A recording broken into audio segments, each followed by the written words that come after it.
it is time to do my favorite kind of unboxing, and that would be a Nike Metcon unboxing. So these are my current Nike Metcon Frees.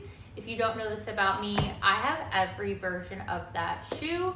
Multiple colors, multiple styles. Your girl is a stan for the Nike Metcon and the Nike Metcon Free. If you don't know this about me, I am a personal trainer in Tampa, and I am a head coach at a studio where I am always on my feet.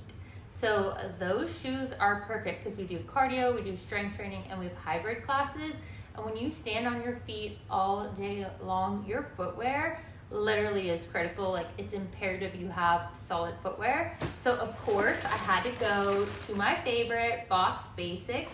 They're a Nike dealer. They get tons of options for colorways, different shoes. We have worked together in the past.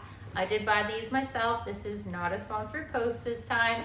This is just me so excited. When I saw this color, I had to have them. And when we compare my old shoe and my new shoe, you will see why it is time. Y'all, why are these just like so beautiful? Look at these. These are the Nike Metcon Free 6s. Like, she is cute. She is just perfect. So we got white on white with that turquoise blue. If you don't know this about me, like mint, like as you can see these little accents all throughout my home. Favorite color, and my studio, our colors are black, like turquoise, light turquoise like this, and white. So talk about the ultimate shoe to be wearing at my studio. Things that I noticed between the two different shoes, kind of do like little side by side.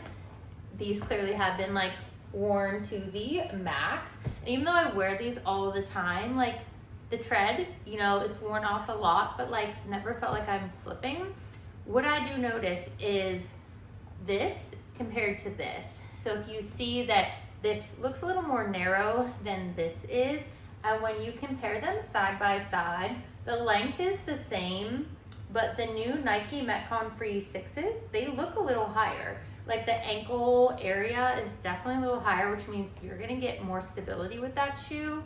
I also noticed that this seems a little tighter in the lace area. When you count it, there's 4 laces on this version, and this one has 5 laces, and they're all in the front. So you can see, like, they're not laced on the side, they are laced in the front. I personally love that you slide these on. Like, obviously there's ties, but I hate freaking tying shoes. I love sliding them on. And then these seem a little wider.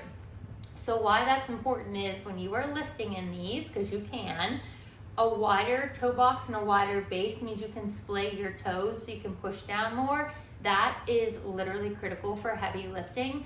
I actually have the traditional Nike Metcon for my very heavy leg days. You can't even walk in those shoes. They are flatter than flat. So I literally bring them in my gym bag, but these ones I literally can wear to the studio, work out in them and not be stressed, and it's not gonna hurt. But when I've tried to walk in my traditional Nike Metcons, your girl definitely like borderline getting shin splints. But I think these are just absolutely stunning. So I'm gonna put them on and let's put them to the absolute test, because Chef's Kiss Nike and Box Basic, this is probably gonna be my favorite colorway, and that's saying a lot because I have them all. All right, y'all, it's time to check these out and put them to the test.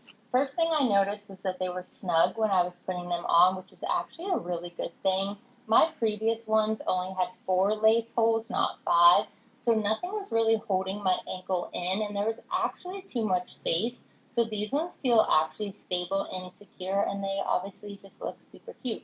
Loving the light blue on the back with the white. I personally am just obsessed with the way that white shoes look in the gym. You can see that they're great for dynamic movements, good ankle support, adjustments, rotations, no issues there. So in order to really see what these shoes can do, we're going to take them to the gym. So we're going to do a full body day. I recently have not been feeling well, so my stamina has been really low, really working to make sure that when I am working out, it's quality and I'm not stressing myself out. I really like warming up with pull-ups, even if it's not a back day. I'm really working to decrease the number of bands I have to use, so this didn't really count for my workout. I just wanted to warm up and do some pull-ups with the bands. Now here's the actual workout. This is going to be the ultimate superset workout. We're starting with RDLs.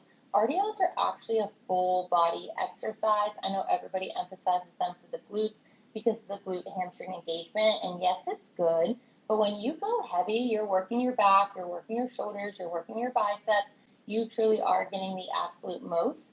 And then I like to go right into a B stance. So I'm going to do my bilateral right into my B stance, going to do them on my left, going to do them on my right, and the set doesn't stop until I've done all three. This will really get you burned out if you have the right weight selection. Then we have barbell underhand grip rows. Ladies, everybody wants to talk about the glutes, but if you build your back, your waist will naturally look smaller and everything looks so much better. Supersetting these with unilateral rows, you can see here that this weight definitely was light today. I was able to work my way up to using 60s, then had to decrease the reps, and it didn't look as smooth as these do, but really working on increasing the weight when appropriate to make that progress we're all looking for. Then we have a barbell bench press. Y'all really struggling here. This is 85. Form is everything, so making sure that my shoulders are down, the bar is touching my chest, my feet are on the ground, and my butt is locked. A lot of people lift up from their glutes. You really should have your butt on the bench and your back is slightly off the bench. Now, a little dance party because your girl is alone in the gym, and I love that because I feel like I can just act a fool and don't have to stress about anybody judging me. My ultimate sumo squat is the 10-10-10. 10 full reps here. Feet are wide, toes are slightly tracking out. You've got that hinge to make that glute stretch even more. And then once I've done my 10 full reps, we're going 10 pulsing reps. We're talking 1 inch pulsing.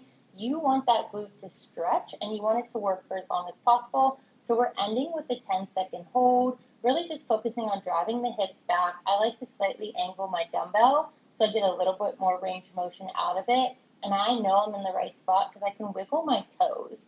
So if all the weight is in my heels, you should be able to wiggle your toes, and that way you know that you're utilizing your glutes more than you're using your quads, and that burnout is going to happen right at the end. Now we have overhead tricep extensions. Biggest thing here is locking your elbows and making sure that your arms are in line with your ears. Too often people swing here when they do the extension at the top. So really making sure you're activating your tricep when you fully extend those arms up, locking your core, and you can see I'm starting to pray for my life because the struggle is getting real. Then we've got a bicep superset, starting with wide bicep curls, making sure you're locking your elbow, fully extending your arms.